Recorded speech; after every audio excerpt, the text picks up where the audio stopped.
Hasta ahora hemos hablado del sistema nervioso central como si estuviera surgido de la nada, que siempre estuviera ahí. En realidad hay un proceso de desarrollo del mismo, algo que se denomina ontogénesis del sistema nervioso central.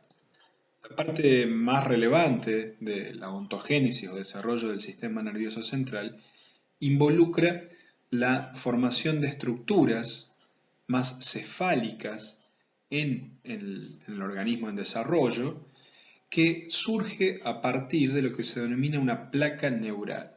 Vamos a ir a verlo en detalle, pero hay unas estructuras más cefálicas del embrión, del sujeto en desarrollo, que primero tienen esta forma más plana, es decir, una placa, la cual se va doblando entre sí, digamos, se va enrollando y va formando un tubo. Ese tubo o tubo neural se cierra tanto en la parte más cefálica, más superior, o más caudal, más inferior, y va generando abultamientos. Hay diferentes fases, una fase de 3 abultamientos, una fase de 5 abultamientos, y cada uno de esos abultamientos va a terminar formando las diferentes partes del sistema nervioso central que hemos ido hablando hasta ahora: el cerebro, el tallo cerebral, el tronco, el bulbo, la protuberancia, etcétera, etcétera. ¿Sí? A su vez, hay una partecita del tubo neural que no se cierra, sino que va formando unas células aisladas en la parte más cefálica, que se denominan cresta neural, que van a ir delimitando las fibras somáticas, viscerales, los pares craneales y otros elementos. Vamos a ir a ver ahora ese proceso en más detalle. Cuando se unen óvulo y espermatozoide, se forma una célula compuesta a partir de dos células que se denominan huevo o cigoto.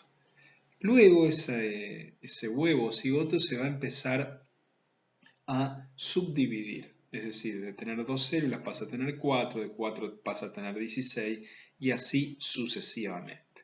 Una característica interesante hasta el momento es que cada una de estas 16 o 64 células o lo que sea, son exactamente iguales una a la otra, es decir, no hay una diferenciación de las mismas. Llegado el momento de la blástula, es decir, hay diferentes momentos, ¿no? La blástula es esta tercera estructura que estamos viendo ahí, que es un momento, no me acuerdo si tiene 164 o cuántas células en ese momento, que es como una pelota de fútbol que es vacía en su interior, es decir, tiene una corteza, aquí podemos ver un corte, una sección transversal de la blástula, y tiene una sección interna totalmente vacía. En un momento determinado, estas células que hasta el momento están que no tienen diferencias entre sí, empiezan a formar tipos celulares diferentes. Perdonen las pausas, a veces me tomo un mate, ¿sí? Estos tipos celulares diferentes se denominan ectodermo, endodermo y mesodermo. Cada uno de los mismos va a dar lugar a diferentes partes del cuerpo. El ectodermo particularmente es el que va a dar lugar al sistema nervioso central. En un momento determinado el ectodermo genera un proceso de gastrulación o invaginación, que es esto que estamos viendo en este sector, que es como que se tuerce sobre sí mismo y se mete para adentro de esta bola, que es la blástula de esta bola que está vacía por dentro. Este proceso de gastrulación e invaginación es el que va a dar lugar a la formación del tubo neural. Aquí lo vemos otra vez y con algún detalle particular de qué es lo que van a dar lugar cada uno del endodermo, del mesodermo y del ectodermo. Ya habíamos aclarado que el ectodermo iba a dar lugar al sistema nervioso, el endodermo va a dar lugar a algunos de los órganos internos, como el hígado y los pulmones, y también al revestimiento de la piel y del intestino, tanto que el mesodermo dará lugar a la sangre, a los riñones, etc. Aquí a mí me interesa mucho no solamente mostrar esquemas o versiones dibujadas de los procesos que estamos viendo, sino que también es interesante a veces mostrar fotos reales, ¿no? Lo hemos visto con la médula, con el cerebro. Aquí vemos el proceso de qué es lo que pasa en el desarrollo embrionario en sapos. Antes de que se dé, lo que estamos viendo aquí es el huevo cigoto conformado a partir de la unión de huevo y espermatozoide, de huevo y espermatozoide, antes de que se dé el clivaje. El clivaje es este proceso por el cual este huevo cigoto original se va dividiendo en 2, en 4, en 16, en 164 células.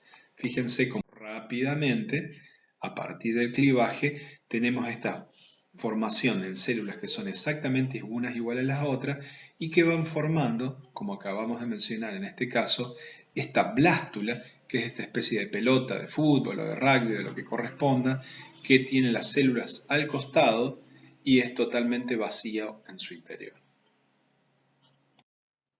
Aquí ya está claramente delimitado no solo la blástula vacía en su interior, sino que ya podemos ver que algunas de las células empiezan a diferenciarse entre sí.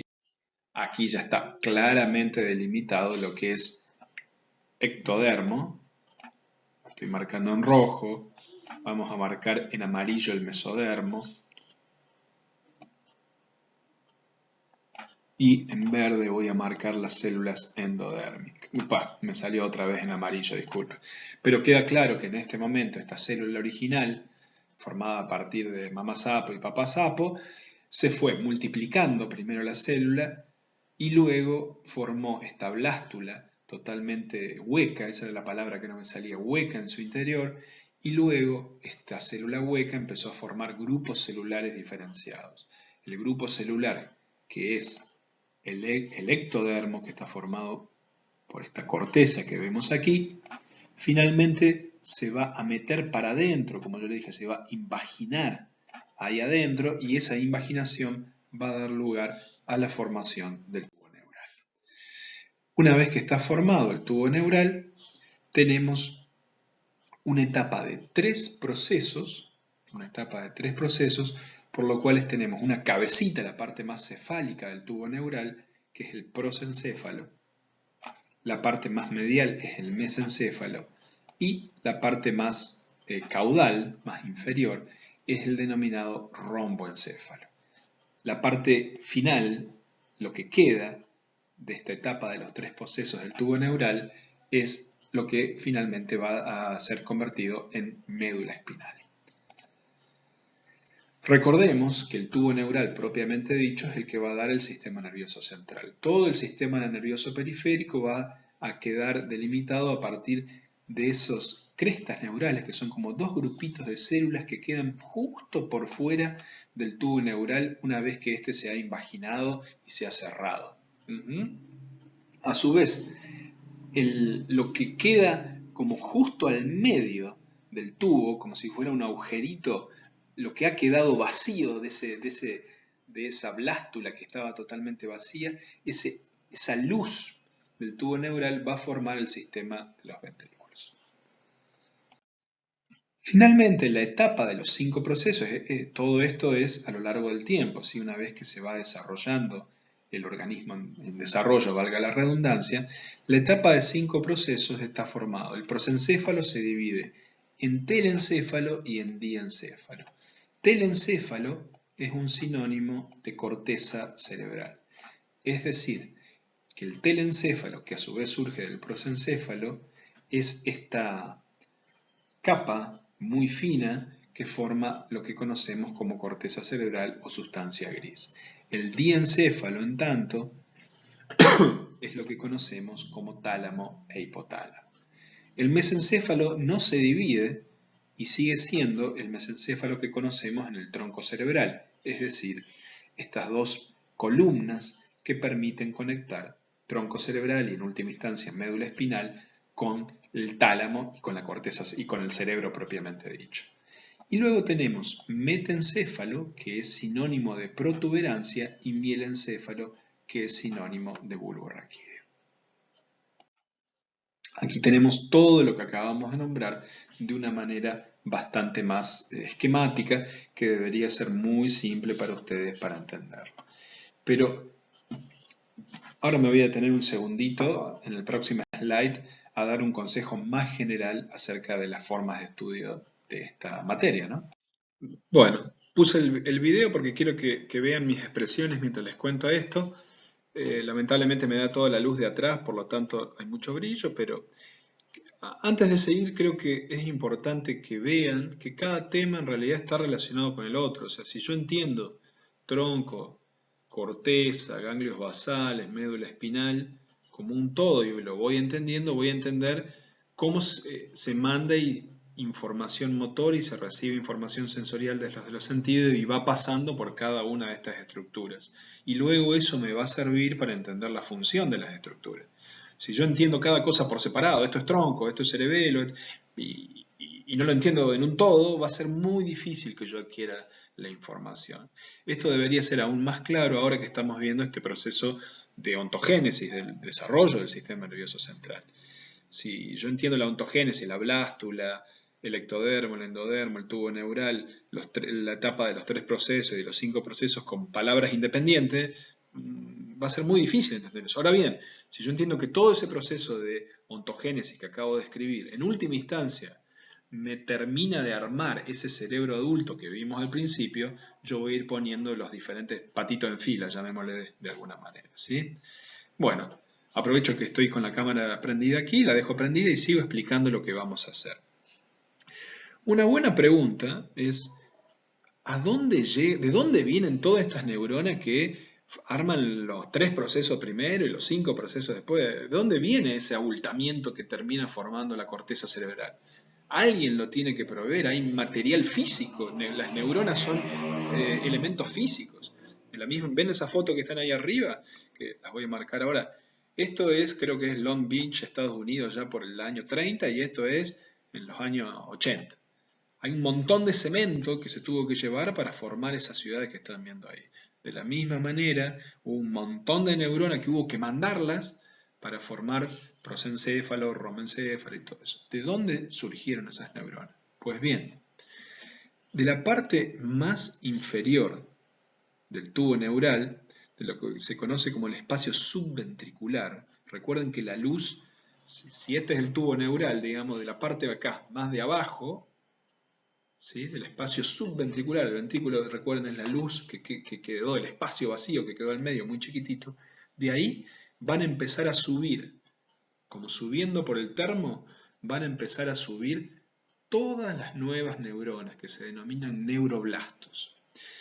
¿Y cómo van a hacer para subir? Porque es muy difícil, digamos. Bueno, va a haber como andamios colgados por el tubo neural. Acá está mi dedo. Va a haber como andamios que lo van a permitir que las nuevas neuronas se vayan trepando y vayan llegando a su destino. Esos andamios están formados no por neuronas, sino por otro tipo de células nerviosas que hasta ahora no hemos visto, que se denominan glías. Hay una glía radial, una glía que se llama glía radial, que pertenece a una familia de glías que se llama astrocitos, que sirven de esto, de andamios o de autopistas. Aquí lo vemos. Y esto es como si fuera el tubo neural desarmado. Si el tubo es una hoja, yo lo desarmo la hoja y lo que estamos viendo ahí en este sector es esa hoja desarmada. Pues bien, la hoja tiene todo como esas autopistas, que son glías, y las nuevas neuronitas van subiendo y subiendo y subiendo y subiendo. ¿Cómo saben cómo subir? Bueno, recuerden que cada neurona y cada célula del cuerpo tiene ADN, tiene información genética. Y esa información genética le permite saber, tiene toda la información para que esa neurona se transforme, para que esa célula se transforme o en una célula hepática, o en un leucocito, o en una célula nerviosa. Y la glía radial, a su vez, tiene proteínas que sirven como si fueran semáforos. De hecho, hay algunas proteínas que se llaman semaforinas, que le van diciendo, subí, subí, subí, seguí, seguí, seguí, párate, párate, hasta acá llegaste. ¿Sí? Y de esa manera, por lo tanto, las nuevas neuronas, van subiendo y llegando hasta donde deban llegar. Esto lo vamos a ver más adelante, va a haber una clase específica de corteza cerebral donde vamos a entender un poco más de esto, pero es muy importante este tema, es muy importante que lo vayan viendo. Y de esta manera se va configurando el cerebro que todos conocemos, en el cual cada parte del cerebro hace cosas levemente o a veces dramáticamente diferentes al resto del cerebro. Por ejemplo, la visión está en el lóbulo occipital. ¿Sí? La función de la visión. Hay neuronas ahí que se preocupan específicamente de procesar información visual. El cerebelo, en tanto, trabaja fundamentalmente con coordinación motora, regulación de la postura, regulación del equilibrio. Bueno, y ahí van viendo esto. Lo que estoy marcando ahí es la cisura central o de Rolando. De la cisura central de Rolando para atrás tenemos todo el procesamiento de las sensaciones y de la información somatotestésica, la corteza parietal. De Rolando para adelante tenemos el lóbulo frontal que se encarga ya sea del movimiento propiamente dicho, de mover esos músculos que me permiten hacer eso, o del planeamiento y la regulación de los planes motores que a su vez regulan las conductas motoras. En ese sentido, fíjense que algo de lo que decían los frenólogos que veíamos al inicio de la clase es cierto. Diferentes partes del cerebro hacen diferentes cosas. Obviamente es mucho más complicado de lo que creían los frenólogos, ¿no? Vamos a introducirnos a una nueva parte. Hasta ahora hemos ido de lo macro y de a poquitito nos hemos ido metiendo en lo micro. Hemos ido viendo el cerebro desde afuera, hemos ido viendo las diferentes estructuras que lo componen. Y ahora, finalmente, nos vamos a meter en lo que se denomina la unidad básica y funcional del sistema nervioso central, que es la neurona propiamente dicho. La neurona es en realidad una célula igual que cualquier otra del cuerpo humano, o mejor dicho, no igual, pero comparte muchos atributos con todo el resto de las células del cuerpo humano. Tiene algunas características particulares que la hacen muy probable o muy propensa, o que facilitan, mejor dicho, sería la palabra, que transmita información, que se excite eléctricamente y que eso le permita transmitir información, usualmente información de tipo química, mediante mensajeros químicos a otras neuronas. Está formada por un cuerpo neuronal. El cuerpo neuronal es todo esto que estamos viendo aquí, que contiene, es el centro de comando de la neurona, contiene la información genética, le dice qué tiene que hacer, tiene toda la producción de energía de la neurona, tiene toda la producción de las paredes celulares que están aquí, de todas las membranas, y usualmente morfológicamente está formado por este redondel, que es el cuerpo, y por estos bracitos que son las dendritas. Esa es la manera típica que tiene una neurona de formar su cuerpo neuronal. El resto de la neurona está formado usualmente por este filamento largo que se denomina axón, el cual muchas veces, no siempre, pero muchas veces, está recubierto por una vaina, por una envoltura de grasa que se denomina mielina. Esta mielina está provista por las células de gliales o de soporte, que son las células, los oligodendrocitos en el sistema nervioso central y las células de Schwann en el sistema nervioso periférico. Estas células proveen esta vaina de mielina que, como ustedes ven, no es entera, sino que está cortada. Cada tanto hay unas partecitas sin mielina. Esas partecitas sin mielina son unas secciones que permiten la conducción saltatoria del estímulo nervioso, que es algo que vamos a ver a continuación. Alguna gente le llama nódulos de Rambier a esas secciones sin mielinizar.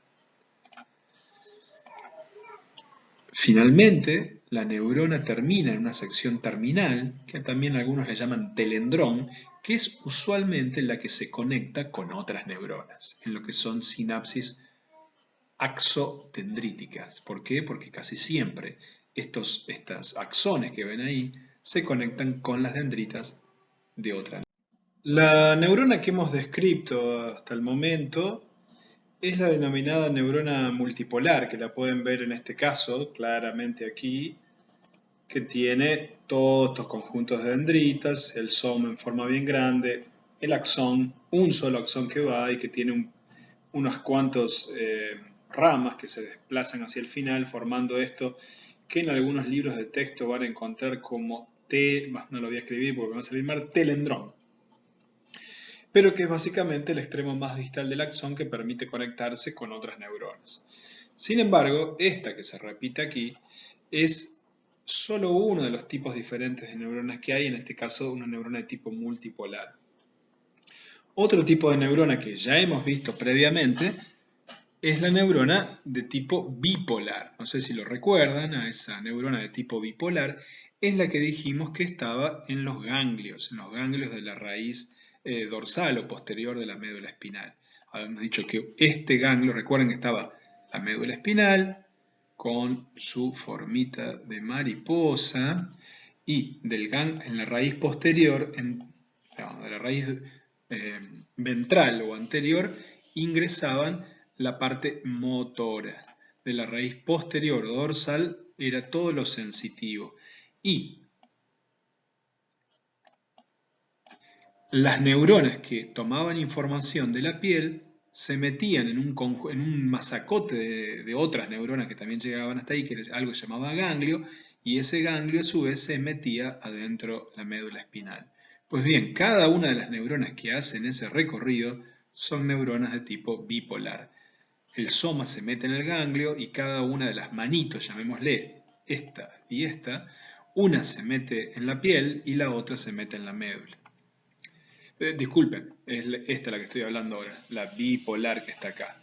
Esta que está al medio, donde estoy haciendo esta X, es una neurona de tipo bipolar.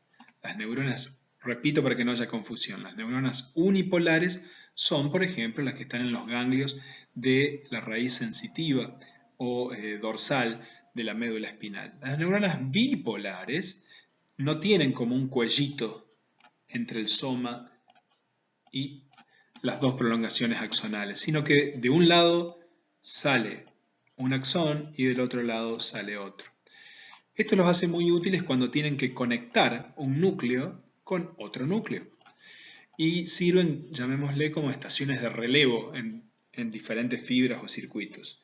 En ese sentido, la vía visual está compuesta por muchas estaciones de relevo, desde la retina hasta pasando por el nervio óptico y hasta el lóbulo occipital, pasando por el tálamo, por el núcleo geniculado. Pues bien, en uno de esos tramos, digamos, de la vía visual, hay neuronas de tipo bipolar. Una buena pregunta es, ¿cómo hacemos para visualizar estas neuronas? Ya que si uno corta el cerebro, lo único que va a ver no va a haber nada, va a haber una sustancia gelatinosa en la cual no se va a poder observar nada. Ahora bien, hay diferentes formas de teñir el sistema nervioso central para poder ver estas neuronas. Una de esas formas de visualización está formado o se realiza a partir de una tintura que se denomina tintura de Golgi.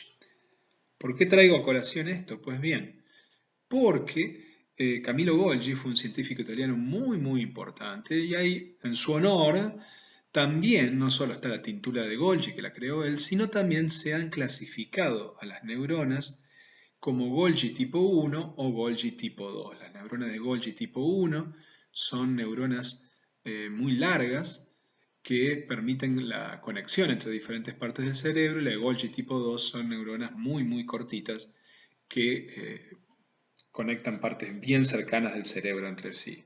Otro concepto importante que me quiero recordarles en este momento es de transporte rápido y transporte lento. Por dentro de la neurona, particularmente desde el soma y hasta el botón terminal, hay que llevar materiales. Por ejemplo, supónganse que de repente la neurona se hace muy grande, ¿no? Una neurona que era así de cortita, de repente se hace así de larga. Pues bien, todo este material acá fue llevado. Hubo motores como camiones que fueron llevando los pedacitos de membrana para que se hiciera un poquito más larga, un poquito más larga, un poquito más larga, un poquito más larga, un poquito más larga. ¿Cómo se hace eso? A partir de dos vías principales de transporte rápido y transporte lento. Hay motores que se van moviendo a partir de unas autopistas, que son proteínas, que van llevando, en este caso, en este ejemplo que acabo de mencionar, van llevando componentes estructurales de la neurona, como es partecitas de membrana. Pero también pueden llevar nutrientes o, obviamente, recuerden que la parte final del axón es donde se da la neurotransmisión. Por lo tanto, los neurotransmisores que son producidos en su mayor parte, por ejemplo, algunos neurotransmisores son producidos en el soma, tienen que viajar hasta el botón terminal. eso se hace mediante transporte. Lo que podemos ver ahí es nuevamente algunos ejemplos que acababa de mencionar previamente de los distintos tipos de neuronas. Recuerden, multipolar, unipolar, bipolar y la célula piramidal, la clásica, es en realidad una vertiente de la multipolar. Aquí estamos viendo, ahora que ya hemos recorrido los diferentes componentes que tiene el sistema nervioso central, mejor dicho, las neuronas que posee el sistema nervioso central, podemos visualizar todo esto en conjunto. Esta es una neurona multipolar en la cual vemos el soma y es como si lo hubiéramos abierto al soma del cuerpo celular y adentro vemos las diferentes organelas que hay en él. Vemos el núcleo propiamente dicho junto con el nucleolo, que es donde está la información genética.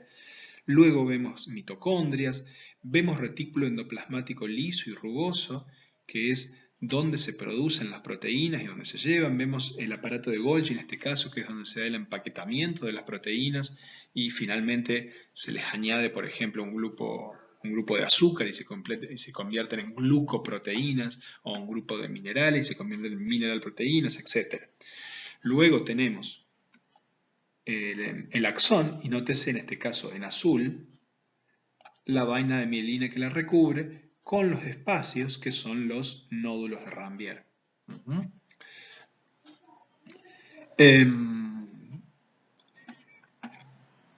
Fíjense que en varias partes tenemos en anaranjadito otra neurona que está haciendo contacto con esta neurona principal que tenemos nosotros.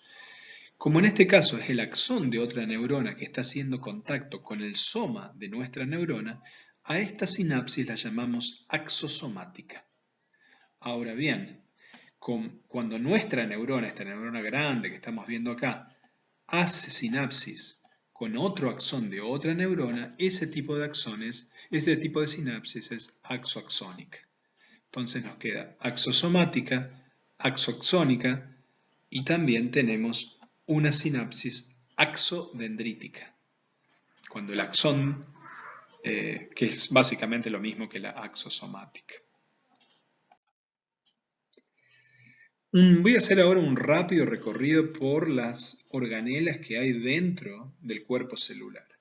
Esto es algo que probablemente ya lo hayan visto en la materia de biología, porque como hemos dicho al inicio, las células nerviosas no son totalmente diferentes, ni mucho menos, que las células que hay en cualquier otro lugar del cuerpo. En ese sentido, el núcleo de la neurona posee el material genético, el ADN, que es, como dice ahí, una molécula lineal que está fuertemente asociado a proteínas e histonas.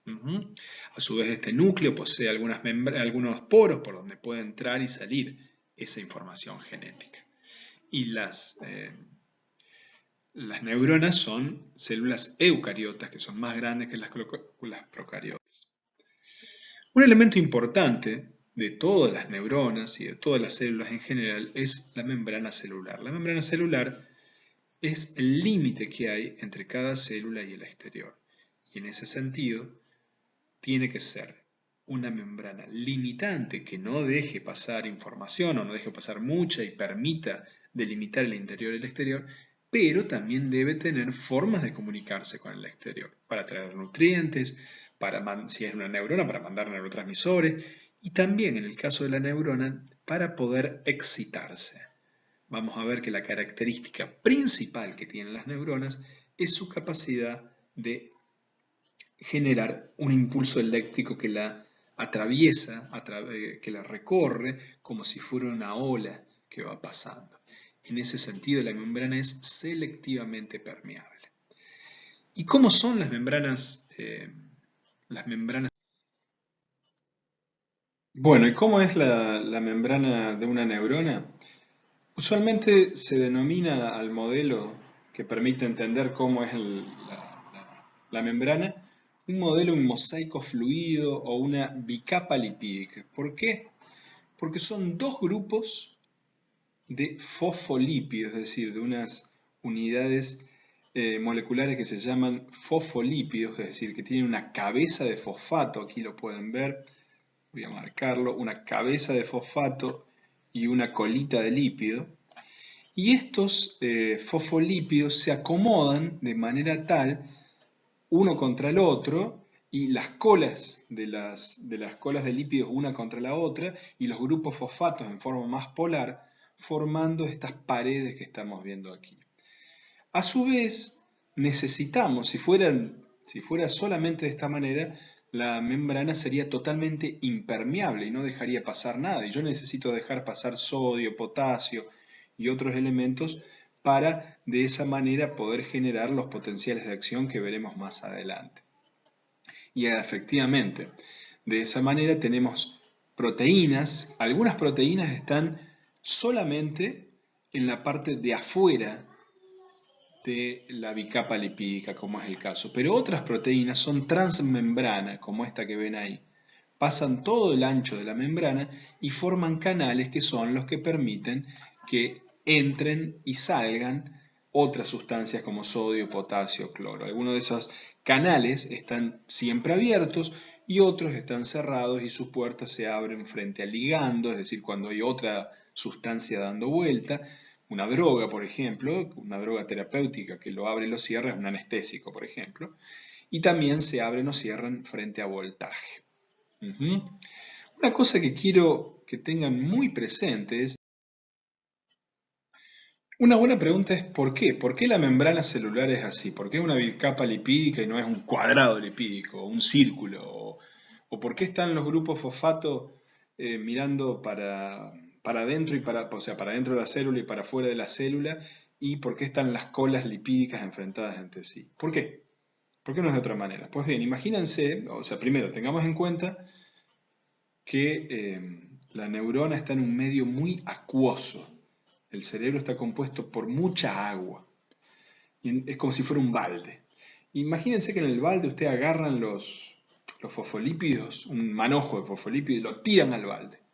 Esto es lo que pasa. ¿Qué es lo que está pasando?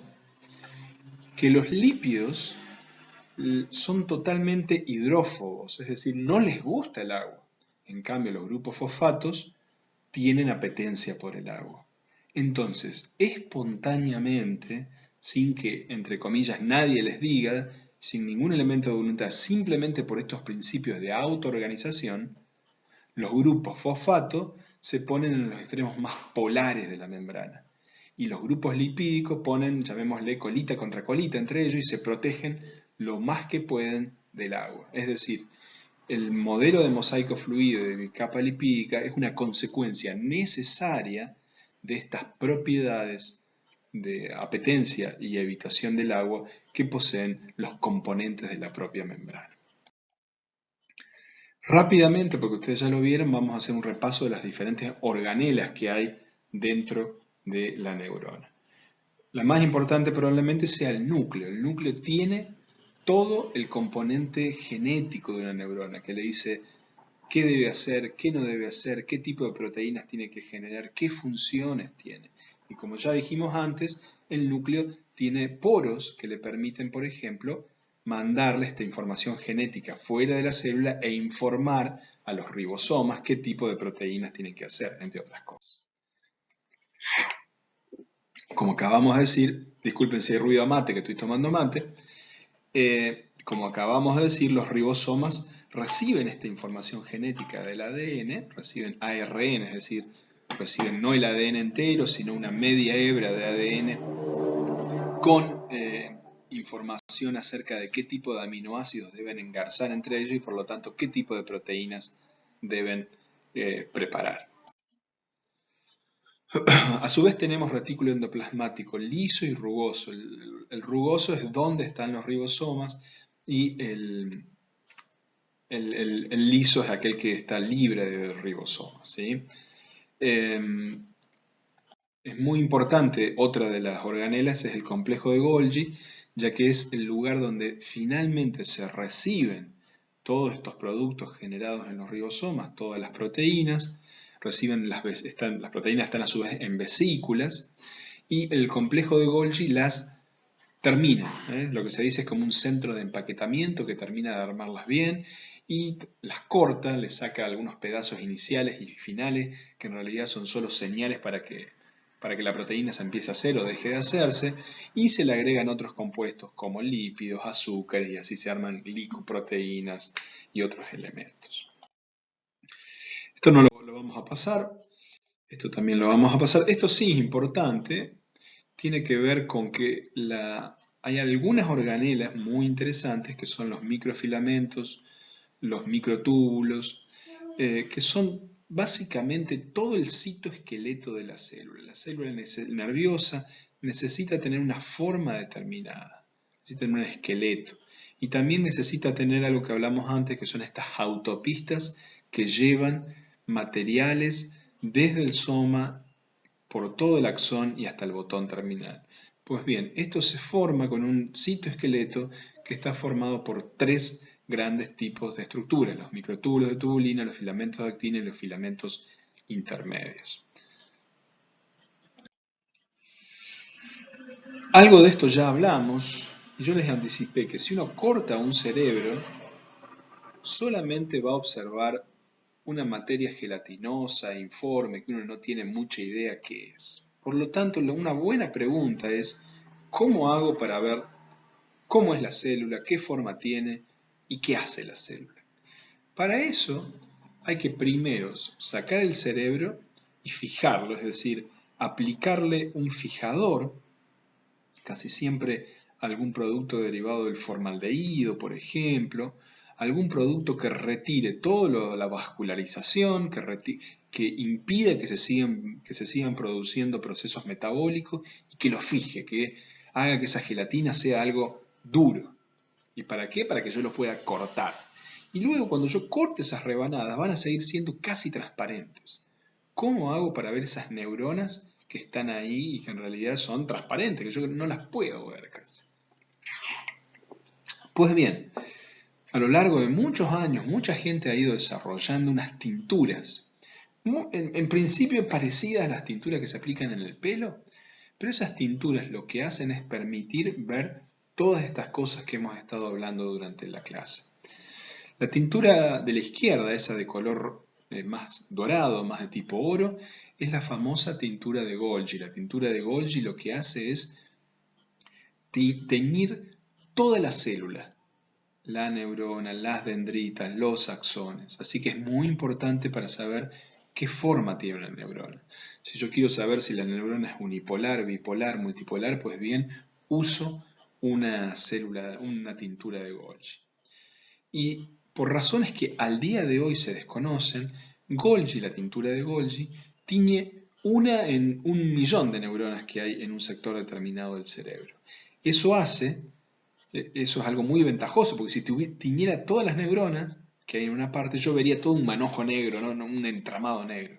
Pero como tiñe una cada tanto, yo de esa manera puedo ver con claridad todas las partecitas de esa neurona. La de la derecha, la fotografía de la derecha, la de azul, es la tinción de Nissl. La tinción de Nissl, a diferencia de la de Golgi, no tiñe todo el cerebro, discúlpenme, toda la neurona. Tiñe solamente los cuerpos neuronales.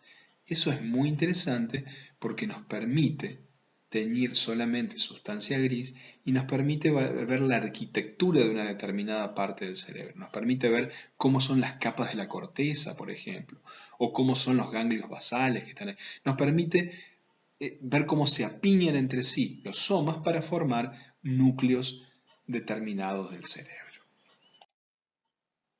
Ahora bien, si yo en lugar de querer ver cómo es el cerebro, qué estructura tiene, quiero ver la función de las neuronas, debo utilizar otro tipo de técnica de visualización. La técnica de visualización por excelencia para ver actividad funcional del cerebro es la denominada inmunistoquímica. Recuerden que la mayoría de los productos de una neurona son proteínas. Por lo tanto, una forma muy sencilla de querer ver función de una neurona es ver qué tipo de proteínas genera. Yo podría tratar de ver si una neurona genera dopamina. Para ello utilizo esta técnica de inmunohistoquímica que lo que hace es a la neurona le tira arriba un anticuerpo que asume que lo que la neurona produce, la proteína, la proteína que la neurona produce es algo maligno, es un evento extraño que debe ser atacado por el sistema inmunitario. Por lo tanto, el anticuerpo se le pega a esa proteína que yo quiero ver si la neurona produce. Lamentablemente, este primer anticuerpo también sigue siendo invisible, por lo tanto es como no termino de resolver la cosa. Así entonces yo pego un segundo anticuerpo, todo esto está viéndolo aquí, ¿sí? Esta es la proteína objetivo que yo quiero tratar de ver, ese es mi primer anticuerpo. Y entonces le pego un segundo anticuerpo que reconoce el primer anticuerpo y ese segundo anticuerpo tiene una especie de banderita química que emite luz. Y como emite luz, yo la puedo ver debajo del microscopio. Este es un experimento que hicimos en nuestro laboratorio en el cual queríamos ver qué efectos tenía la exposición prenatal al alcohol sobre el nivel de actividad de la corteza prefrontal. Y lo que hicimos fue darles a una mamá rata alcohol o vehículo, agua, un grupo control, y luego a las crías les retirábamos el cerebro una vez que nacían y medíamos la cantidad de activación de una proteína que se denomina C-Fos. Esta proteína que es C-Fos marca cuán activo es la corteza prefrontal. Y en última instancia nuestra banderita química marcaba las neuronas que tenían C-Fos de negro. Entonces ven cada punto negro que ven ahí, tac, tac, todos esos puntos negros indican una neurona que está prendida y que está activa. Nótese que en todo y cada uno de estos cuadraditos es un pedacito de cerebro de una rata que fue expuesta, en este caso, a nada. Esta es una rata control común, que no tiene nada en particular. Nótese que tiene, qué sé yo, 40 o 50 puntos negros. Fíjense la cantidad de neuronas prendidas que hay en las ratitas que fueron expuestas al alcohol prenatal. Nada, ¿ven? Están casi vacíos. Este experimento, hecho a partir de inmunistoquímica contra C-Fos, nos permite ver que la exposición prenatal al alcohol baja el nivel de actividad espontánea en la corteza prefrontal. Este experimento fue hecho en mi laboratorio y específicamente lo realizó la doctora Fabio, que también es docente de la casa, trabaja en la cátedra de psicobiología experimental. A su vez, hay varias maneras de combinar las técnicas inmunistoquímicas entre sí. Yo cuando recién les mostraba eso, les decía que había algunas neuronas en corteza prefrontal que se activaban, pero yo no sé muy bien qué tipo de neurotransmisor producen esas neuronas. Ahora bien, si yo a mi anticuerpo de C-Fos le añado otro anticuerpo que se pega a algo que se llama tiroxina hidroxilasa, la tiroxina hidroxilasa es el precursor de la dopamina. Por lo tanto, ahora todas las neuronas que sean negras y rojas, ¿por qué negras y rojas? Porque el anticuerpo contra C-Fos tiñe para negro y el anticuerpo para tiroxina hidroxilasa tiñe para rojo. Todas las neuronas que tengan esa doble coloración no solamente yo las voy a poder ver y voy a decir, ah, se activó esa neurona, sino voy a poder decir, se activó esa neurona y esa neurona es dopaminérgica. Bueno, el profesor Bermejo en su clase va a hablar más de esto, pero quiero adelantarles un poco, hacer un breve repaso de que aparte de las neuronas tenemos también células gliales, células de soporte que brindan, como acabo de nombrar, soporte, aislamiento del sistema nervioso central, recaptan también productos de la activación del sistema nervioso. Cada vez que hay potenciales de acción se libera un montón de potasio al espacio extracelular. Alguien tiene que levantar ese potasio del espacio extracelular porque si no está alterando la homeostasis del sistema nervioso. ¿Quiénes hacen todo eso? Los astrocitos. Los astrocitos no son neuronas, sino son células gliales, que aparte de hacer estas funciones que acabo de nombrar, de sostén, de hacer tabiques en el cerebro, de levantar el potasio, también, por ejemplo, ayudan a formar algo que se denomina la barrera hematoencefálica.